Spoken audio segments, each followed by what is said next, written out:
So what are some of the things that trigger you? If you will share those with us. One of those things that triggers me is when I have experience and learning related to the issue that they've brought. Yeah, yeah. And I have a really broad base at my elderly years of experience. I think, and I know for that triggers me as well. And I think, oh, I know, like you said, that kid in class who was overachieving. I know the answer. I know the answer. Yeah, exactly. Exactly. And that's the immediate reaction is I know. And so what are some tips then for us when that happens, when you know, wait a minute, this isn't about me. For one thing, I need to not know. Yeah, for one thing, it's after the coaching conversation and I'm reflecting on woulda, shoulda, coulda, what I've learned is to forgive myself for my humanness. And I'm going to feel a little emotion here. It's just so humbling to be human. It is. Oh my God. And so then I go into, okay, my client got lots of value. I'm noticing now after the fact, I want to notice more in the moment. That's my intention. And I put myself back into my intentionality. Next time I want to remember, notice when I feel that pull, notice, pause, check in. Is this for me? Yeah. Is this me? Who's driving here? Right.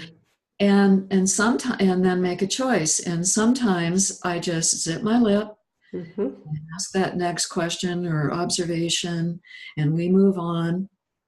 And sometimes I ask the client, are you open to hearing? And I offer the choice. Yes. Right? So I can make choices in the moment, you know. And it's so refreshing to hear you with so much experience as a masterful coach to say that those things still come up.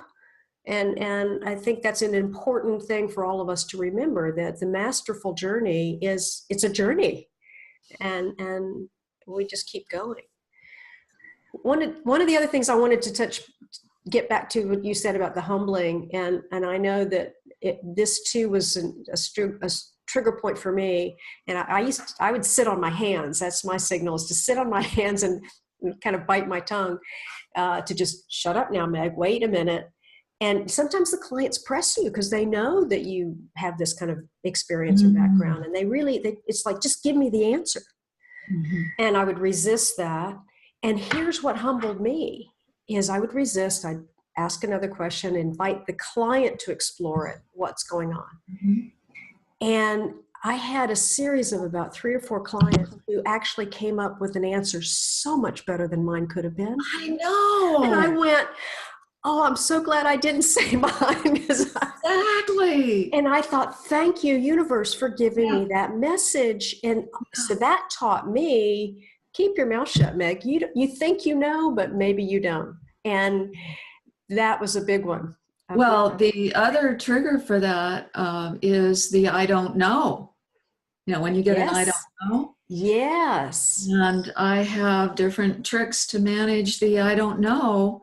One of them is first one up is just keep my mouth shut. Yeah. Say I don't know. Just leave the silence. Leave the silence, because there's only one thing they can do in that silence, and that's hear themselves. That's right. 8 times out of 10, they come up with someone sometimes, but sometimes they really, really, really don't know. And then I pull the card of, let's just have fun with this and use our imagination, and something wild and crazy. Won't hold you to it, but I like to say, let's prime the pump here. Let's just get something flowing. So I'll pull that card. Another one is, well, how could you find out? That's a great question. if you really don't know, how could you find out? And that is a rich territory to move forward with too. So And I I don't. can, I can hear in your, sorry to interrupt. I can hear in your energy that just hearing the clients now say, I don't know, excites you. It's not like, it's not that, oh no, what do I do now? They've said, I don't know. Where's my next question on my list? You're getting interested again. And that, going back to that curiosity, going back to the intentionality of Oh, partnering for the exploration.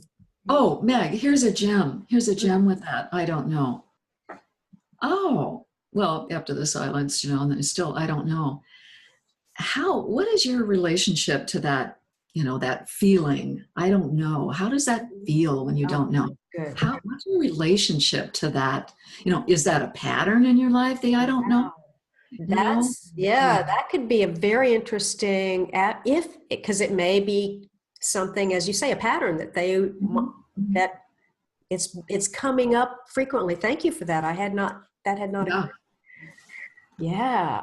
So opportunities for greater exploration, opportunities to shine light and say, like, I love what you said, let's have fun with it.